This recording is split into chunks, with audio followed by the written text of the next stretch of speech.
2 Samuel chapter number 19. Last week I said what I wanted to do with the rest of chapter 19 is to show you all the people that God put into David's life that began his journey back to the throne. I've changed my mind. I'm not going to do that. I'll get close to that though. What I want to do is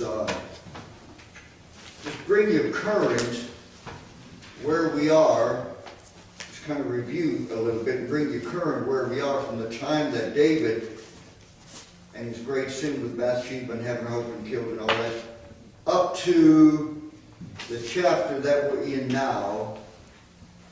And then there is a whole sermon of application to the one verse I'm going to use. That's verse number 15. I mentioned it to you last week.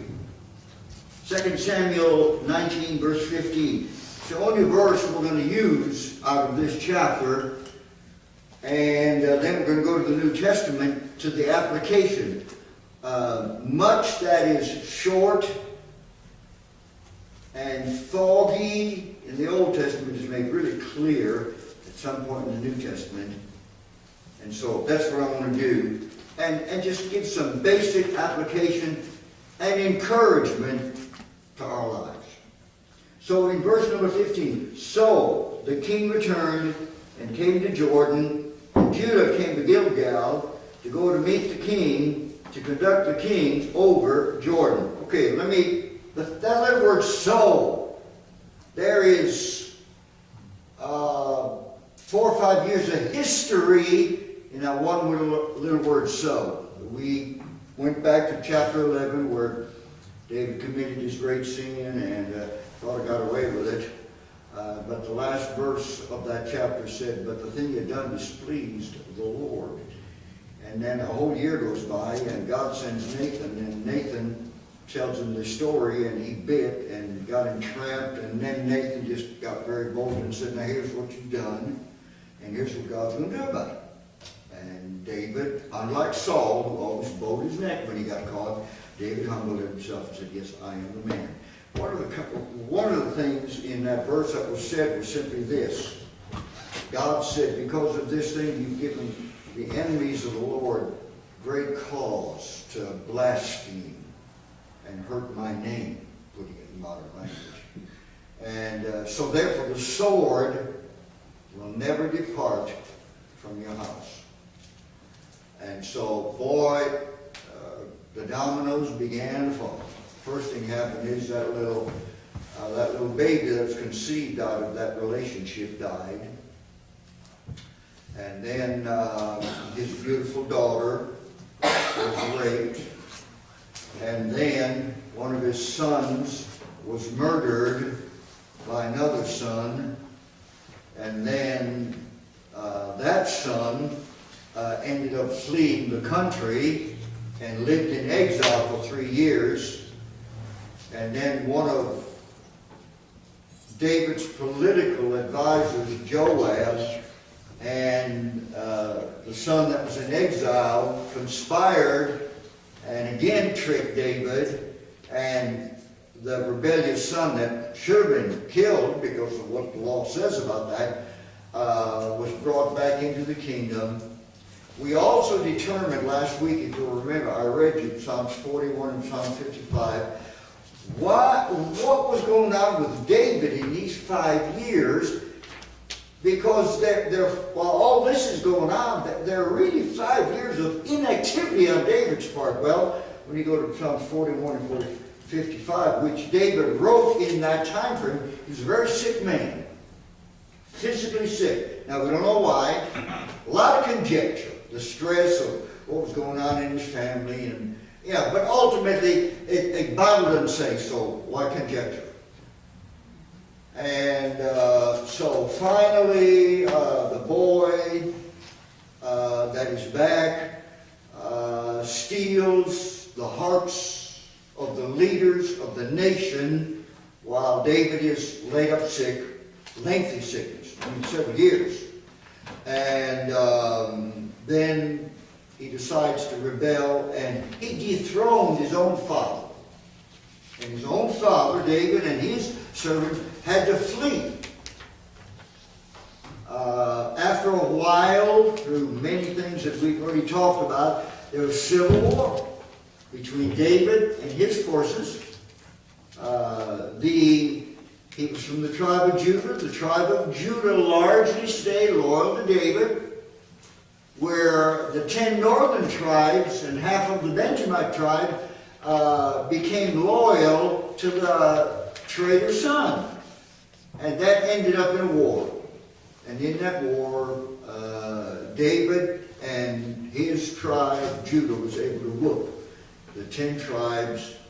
And the rebellious boy, of course, was killed. And then, David, we talked about this last week, David goes into this tirade of warning, Abner, would I die for thee, and da-da-da-da-da. And we talked about David's problems in not correcting his children and letting things go that far. And so now the country, where we left off last week, the country is in a downward spiral. There's nobody on the throne. Most of the army has been decimated. Many of the leaders had been killed, and the country was in a downward spiral. And David gets word of that, and David sends word to the 2 priests. Why are you not beginning the process of bringing me back to the throne since my son is dead? And I reminded you last week, and I want to remind you again. The priests in the Judaism life, the priests were both spiritual and political leaders, not like what our country has done, trying to outlaw churches and government. The religious life of the Jews was just the opposite. Government and the religious life was intertwined. And so they begin the process, and finally it is decided, and the tribe of Judah takes the lead, and they go to where David is and escort him back to the throne. I closed last week by saying this. This, after 5 years of just chaos and trauma and death and killing and rebellion, all because this was all punishment on David for his sin. And of course, his family suffered, the whole country suffered, a lot of people died. Sometimes we make decisions in life that cast a long shadow. And David cast a long shadow over his life, his family's life, and the country's life.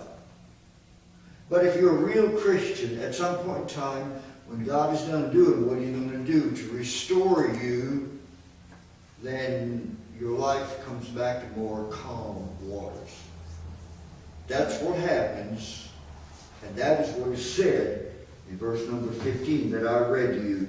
So what? After everything that we've studied over the last 5 years about David. So the king returned to the throne. He is in the process of returning to the throne, and came to Jordan. Now, Gentile people do not have a very good mindset about Jordan, and we credit the unscriptural mostly Stance Baxter and Southern gospel songs. Jordan is death, and it's terrible, and it's awful, and we're going to cross the Jordan and go see Mom and shake hands with Mom. And I understand what nobody means anything bad by that. But the picture the Gentiles have of Jordan is not the correct picture. It's not the Gentiles the Jewish world has of Jordan. The Jewish picture of Jordan is a beautiful thing. Because that's where they crossed into the promised land. And it was there that Jericho fell. And it was there that the Jewish state's complete, all their fortunes changed for the better. So their mental picture of Jordan is one of peace, tranquility and future prosperity. And the crossing of Jordan to a Jew means entering into the blessings of God. So they have a vastly different picture than Gentiles do, and quite frankly, as I said, largely because of a few songs. So the king returned and came to Jordan, and Judah came to Gilgal, which was on the other side of Jordan, on the far side of Jordan. That's where the king had set up his temporary domain in exile. And Gilgal also was a place that held very sweet memories in the mindset of the Jews, because it was a place of blessing. It was the place that David went to be quiet and was restored to the kingdom. And I don't have time for this tonight, but he wrote some beautiful psalms about that. And so the tribe of Judah went to meet the king, to conduct the king over Jordan. All I want to say about this verse, and I'm going to go to the New Testament and just apply it to our life. The period of trouble, the period of war, the period of chastisement, the Lord's punishing David and restoring him is now finished. Now there'll be other problems down the road, because God did say the sword shall never depart from your house, even on his deathbed. He still had children fighting over who's going to get the throne. He had to come off his deathbed to put Solomon in. But for now, the king is restored. For an unbeliever, the judgment of God is punitive punishment. For the believer, the judgment of God is restorative, to restore us.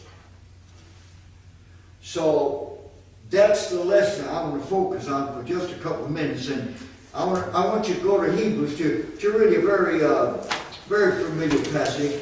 I've spoken on it a number of times, but never in the context of having an Old Testament personality to use as an illustration.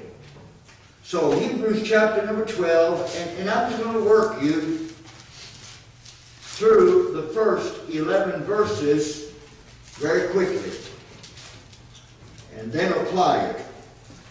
So in Hebrews chapter 12, wherefore, seeing we also compassed about with a greater cloud of witnesses, let us lay every weight and the sin which does so easily beset us, and let us run with patience the race that is set before us. Wherefore, because of chapter 11, the cloud of faithful witnesses, seeing we also compassed about with so great a cloud of witnesses. People who say that's the people in heaven watching us are wrong. No, it's the people of chapter 11.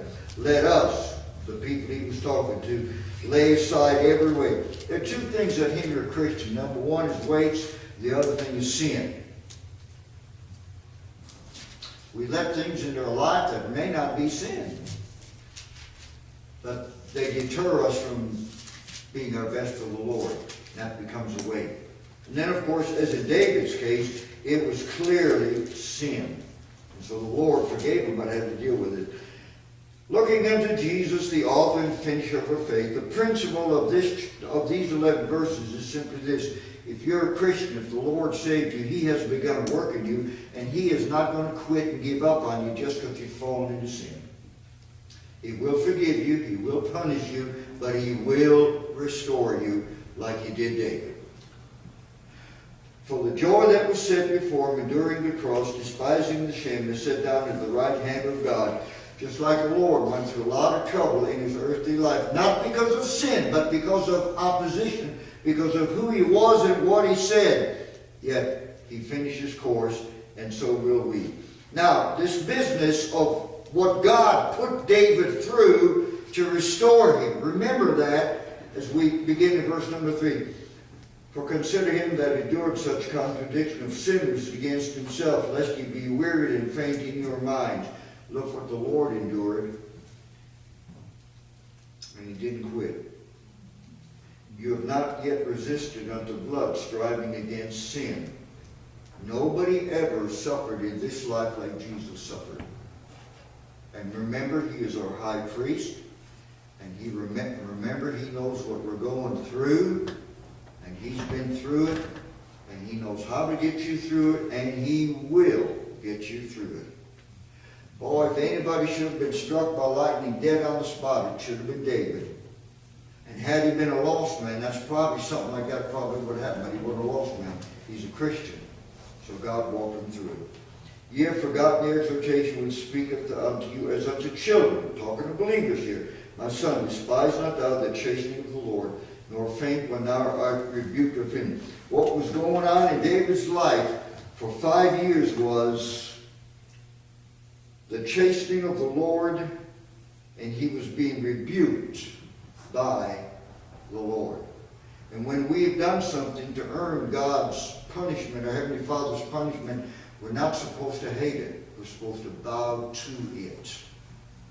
For whom the Lord loveth, he chasteneth, and scourgeth every son whom he receiveth. Mark this well, people. If you're a Christian, and you get out of God's will, whatever that may be, God will correct us. God will turn us around. God will bring us back to himself. If you endure chastening, God deals with you as with sons. Let me tell you something.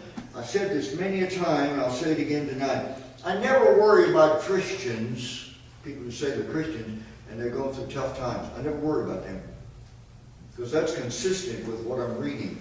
I worry about people who say they're Christians, and their whole life is as smooth as a glassy sea. Never a trial, never a trouble, never a setback. People like that worry me. Why? Because of what I'm reading here right now. If you endure chastening, God dealeth with you as with son. For what son is he whom the Father chasteneth not? Boy, does this lesson need to be taught to the 21st century fathers. All they know to do is bring kids in the world and nothing after that. But if ye be without chastisement, whereof all are partakers, then are you bastards and not sons. You're not real Christians. Furthermore, we've had fathers of our flesh which corrected us, and we gave them reverence. Shall we not much more be in subjection unto the Father of spirits and live? We know that when David got confronted with his sin, what did he say? He said, I'm the man. And God walked him through some terrible things over about a 5-year period. But God brought him through. He didn't destroy him. He didn't kill him. He punished him, but he brought him through it. And now David's life is going back to a period of peace. Furthermore, we've had fathers of our flesh which corrected us, and we gave them reverence. Dr. Spock and the modern unbelieving psychologists and counselors have it all wrong. You want a kid to respect you? Discipline him. Make him do right. Be a leader. You're not his best buddy. You're supposed to be the father, the mother, the leaders. Modern teaching has it all wrong. Oh, they have right. You can't do that to them. Go ahead. You'll destroy them. And that's what we're doing. That's what we're doing. Furthermore, we've had fathers of our flesh which corrected us, and we gave them reverence. Shall we not much rather be in subjection to the Father of spirits and live? Yes. Yes. For they verily for a few days chastened us after their own pleasure. And not that they had fun doing it. That's not what that means. What that means is their discipline was imperfect. God's discipline is never imperfect. But he disciplines us for our profit. He got David through it. that we might be partakers of his holiness. God's going to get you ready for heaven. Positionally, you're ready the day you got saved, but you and I have a lifetime of learning and growing in the grace of God and becoming more like the Lord Jesus Christ. When a Christian dies, it shouldn't be a traumatic, like falling off a cliff to go to heaven. It ought to just be one more step into glory. And that's what God's doing. So, verse 11. Now no chastening for the present seemeth to be joyous, but grievous. Poor David, my Lord, what he went through. He went through grievous, horrible 5 years. It was grievous. Nevertheless, afterward, after 5 years with David, it yielded the peaceable fruit of righteousness. And here we are back to that one word, one little two-letter word in 2 Samuel 19:15. So David came to the Jordan. It yielded the peaceable fruit of righteousness unto them which are exercised by God. When God disciplines you, according to verse 5 and 11 are the two responses. Number one, you can despise it, or number two, you can exercise by it. If you'll be exercised by what God is doing in your life and learn, you'll come out miles ahead. So, let me apply this to us today by just giving you some words. When we have messed up, and notice I said when, not if. And notice I said we, not you. Okay? We're all in the boat together. Okay. How do we handle God's dealing with us when we have displeased our Heavenly Father? When you're in the fight, number one, seek the Lord inquiringly. Don't hate God. Seek the Lord. Find out. We're not stoics. We're rational human beings. God doesn't do anything without a reason. Difficult times call for self-examination by a Christian. Lord, why are you doing this? What have I done? Lamentations 3:33. The Lord does not afflict willingly. He just doesn't look down over the bannisters of heaven and say, oh, there's Dandy. He's having a pretty good day. I think I'm just going to torment him today and see what he does. God doesn't do that. Haggai said, consider your ways. David in his trial said in Psalm 65, my soul, wait thou only upon the Lord. Wait thou only upon the Lord, inquiringly. Secondly, second word would be the word, obviously, prayerfully. Oh, I'll tell you what, when you're going through it, that is not the time to close your Bible and stop praying and stop going to church. That's a wrong thing. I mean, you don't run away from God, you run to God. Even you as parents knew, as long as that little child was running away from you, it just made you mad, and you're going to chase it down, and that kid's going to get a bigger whooping, and and if you were good parents, that's exactly what you did. But when your little kids ran to you, oh man, that melted your heart right then, and you just loved it. Hopefully God can do that too, prayerfully. Number three is the word humbly. Humbly. You don't win with God by bowing your neck. David in that situation said this, I know, O Lord, that thy judgments are right. When he was going through that, kids were getting killed. A beautiful girl got raped. He's run off the throne. He's been sick for years, and still he says, oh Lord, I know that thy judgments are right. Can we do that? Don't answer that. Because you don't know until that time comes in your life. And if you're a Christian, When that time comes, God will give you grace, humbly. Word number 4, patiently. God's not in a hurry. God's not in a hurry. I was in a meeting with Dr. John Rice in Houston. Oh, this goes way back in the early 70s, man. I was young and my hair was still black. And I was skinnier. And he loved, Dr. Rice loved to preach on home, and encouraging parents and teaching parents. And so he did a sermon on disciplining children out of the book of Proverbs. And I was back at the book table, and he was standing next to the book table in this large vestibule of this very large church, and this lady comes up to Dr. Rice really indignantly. Said, well, Dr. Rice, I have tried everything you've said, and I've done everything you've said, and it still didn't work. Dr. Rice said, what do you mean it didn't work? Said, well, just yesterday, I gave my little boy a whooping, and he just kept on kicking and kept on screaming. Dr. Rice said, that's because you quit too soon.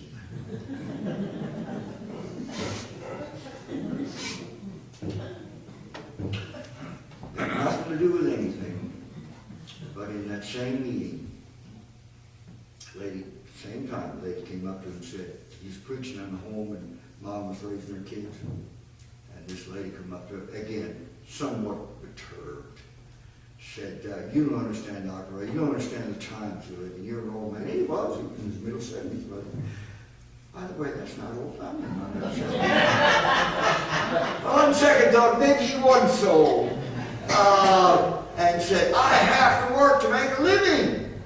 Dr. Rice told him, and he said, you work? Yes. You drive a car? Yes. What do you drive? I just bought a new Buick. Oh, she shouldn't have said that. Because he said, well, you ought to sell the Buick and stay home and raise your kids. Well, how are we going to get rid of it? Dr. Rice said, buy a used car. Dr. Rice said, she said, we don't want to do that. We can't afford to do that. Dr. Rice said, get a bicycle.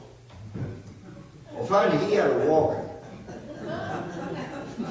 He was determined to make his point. We don't win with God going the next road. It won't work. And number 4, patiently, God has a time for everything. The way of man is not in him. It is not a man that walketh to direct his steps. God knows. And there is a time for everything. Number 5, I would give you the word believingly. Keep the faith.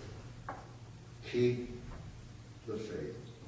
Job said, though he slay me, yet will I trust him. Moses saw him who is invisible. Paul said, from prison, for preaching, there's laid up for me a crown. God said about Abraham, he counted him faithful because he endured. Don't give up the faith. Another word would be the word hopefully. Now the word hope, you know this, I've taught you this. The word hope today does not mean what the hope in the Bible means. In the Bible it means hopefully, definitely, positively keep your hope in the afterlife. For the afterlife.